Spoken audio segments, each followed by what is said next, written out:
Hi. So, obviously we're both interested in the paranormal, and it's nice to hear other people's stories. So, I asked on a paranormal forum I'm on, quite a lot of people, if anyone had any stories that they'd mind us reading out.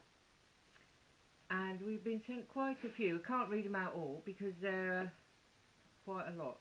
So, we will be reading from bits of paper, so if we look down, it's not because we're being ignorant, it's, because we've got bad memories. So, first one, Vicky? Right, this one is from Caitlin. One night, a group of friends and I decided to go to an old abandoned school and use a Ouija board. We were all around 13 and 14 at the time. Didn't have a clue what we were doing. My friend saw a film where someone was using a board and... Sorry.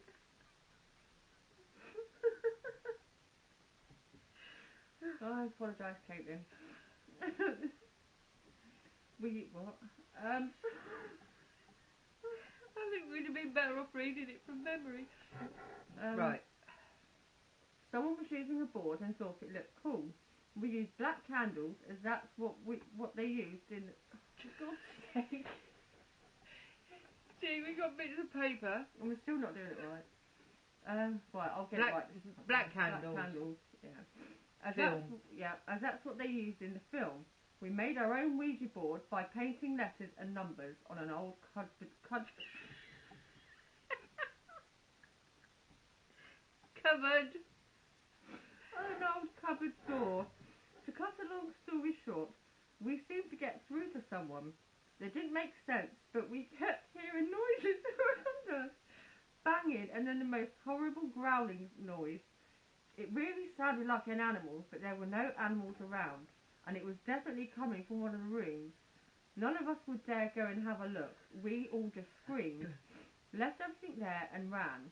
For around 2 months, I kept having the same horrible dream that something was chasing me. It didn't have a face, it was just a black shadow type thing that was gigantic. In the end, I had to tell my parents what we did.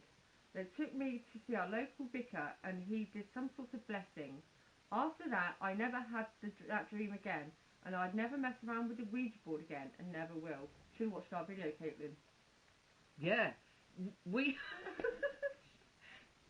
Ouija boards are really good things to get in contact with people if they're used properly. But just to mess around, you don't know what you're picking up.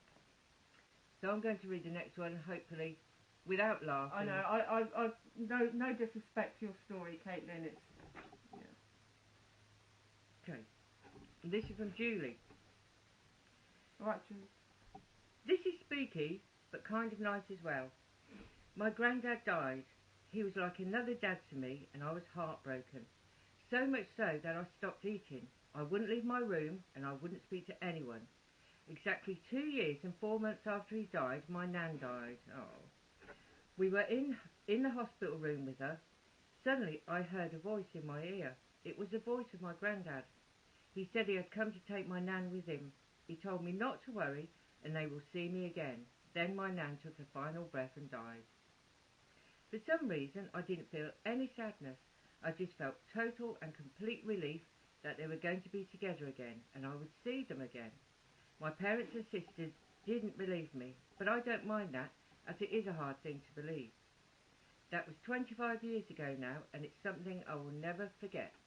I believe you. Yeah, I believe you too. I think that's lovely. Do you know, when Vicky's nan died, granddad had died 6 months earlier, we were in the hospital room with her, and her Auntie Pat said she could smell her dad, it would be Vicky's granddad, and then suddenly her nan died.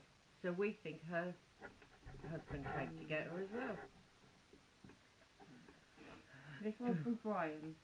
I was driving home from work in the early hours. I live in a little village, and to get there, I had to drive down some narrow lanes. There's no street lamps.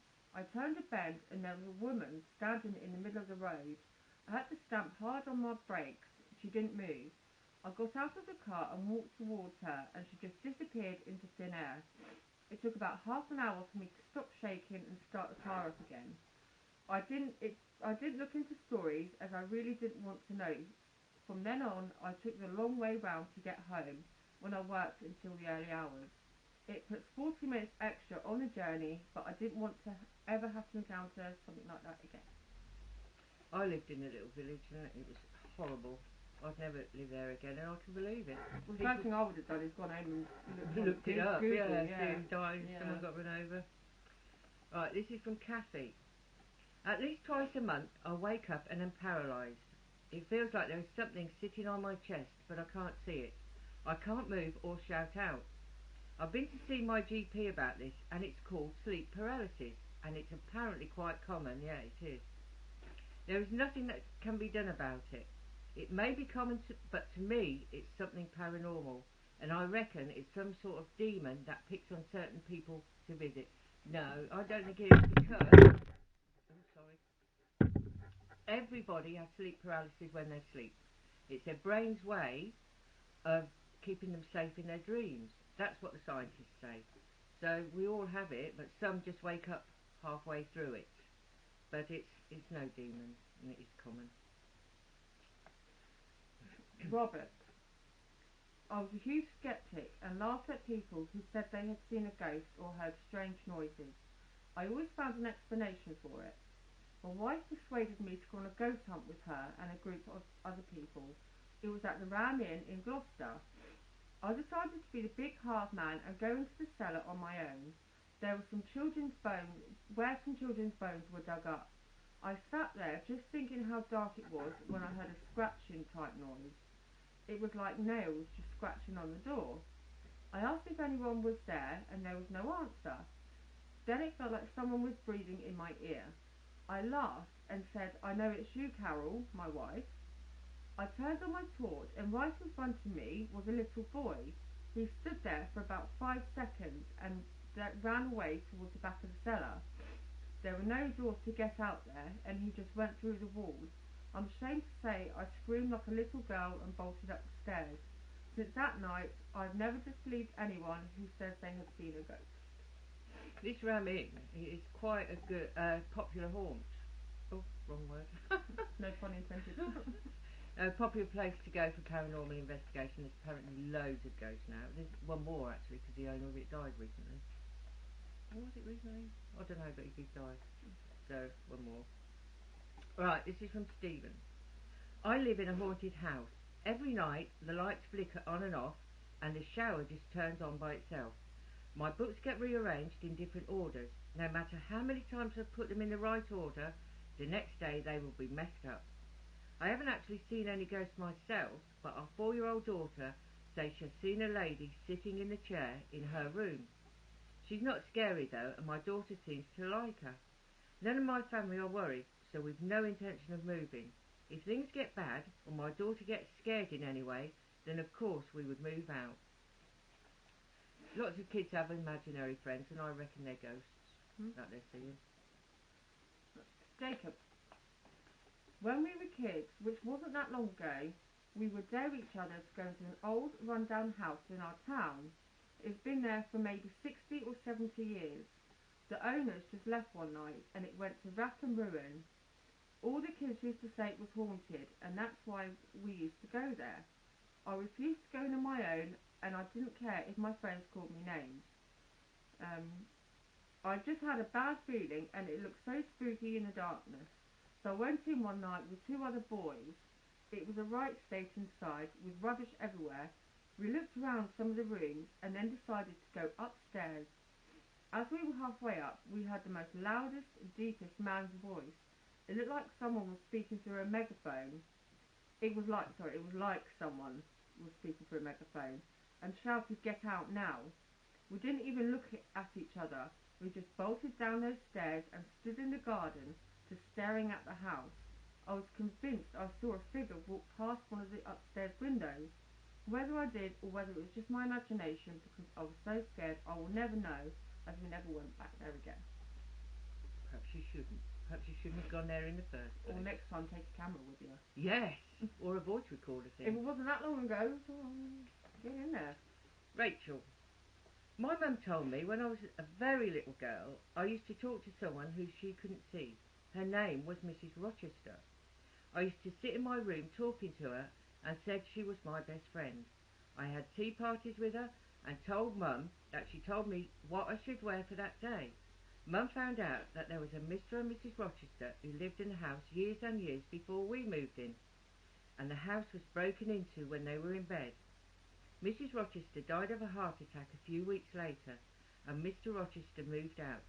I don't remember a thing about this, but apparently I stopped talking to her when I turned 5. Oh. Sally, I think we have a demon in my house. Every night when I go to bed, I feel there is someone in the room with me. It feels like it's watching me. It feels like it sits on the bed, and I have that terrible feeling that it's evil. I can't afford to move out, but it's getting to the stage where I won't go to bed at night and sleep on the sofa with all the lights on. I don't tell anyone in case they think I've gone mad. I live on my own, and it's been going on for around 3 months now, and I don't know why. I don't know what to do. Right. I believe you. Yeah, well, Sally, you can get in touch, and we can help you, put you in touch with someone who, Tell you what you can do. Yeah, there are things you can do. Chris, every night I see a man standing at the bottom of my bed. I can't see any features, just a black shadow. I know he's a man as he is big built, and I just know. I believe it's my best friend who sadly killed himself a few years ago, and he's just visiting me. He stands there for around 5 minutes and then just disappears. I don't feel scared or threatened at all, and I don't want to get rid of him. Well, try and get in touch with him then. Don't have to get rid of him. Suzanne, I'm a nurse and have seen many deaths over the years, as you can imagine. One night I was looking after an old lady who was only hours away from dying.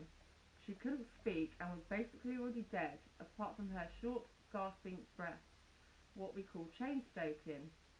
She had no family left, so I decided to sit with her so she wasn't on her own when she finally went. I was nodding off when suddenly the room went icy cold. I looked at the lady and there was someone standing next to her, a man. I asked him who he was and he just looked at me and smiled, didn't say a word. He then just seemed to vanish into thin air. The old lady stopped breathing. I couldn't tell anyone about what I saw because being a professional I have to maintain some rationality.